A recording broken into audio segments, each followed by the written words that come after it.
اے پیغمبر، منافقوں یعنی دو رخے لوگوں کو بشارت سنا دو کہ ان کے لیے دکھ دینے والا عذاب تیار ہے۔ وہ جو مومنوں کو چھوڑ کر کافروں کو دوست بناتے ہیں، کیا یہ ان کے ہاں عزت حاصل کرنی چاہتے ہیں؟ سو عزت تو سب اللہ ہی کی ہے، اور اللہ نے تم مومنوں پر اپنی کتاب میں یہ حکم نازل فرمایا ہے کہ جب تم کہیں سنو کہ اللہ کی آیتوں سے انکار ہو رہا ہے اور ان کی ہنسی اڑائی جا رہی ہے، تو جب تک وہ لوگ اور باتیں نہ کرنے لگیں ان کے پاس مت بیٹھو، ورنہ تم بھی انہی جیسے شمار ہوگے۔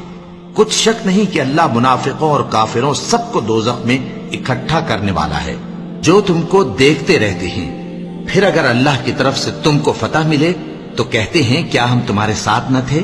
اور اگر کافروں کو فتح نصیب ہو تو ان سے کہتے ہیں کہ کیا ہم تم پر غالب نہیں تھے اور تم کو مسلمانوں کے ہاتھ سے بچایا نہیں۔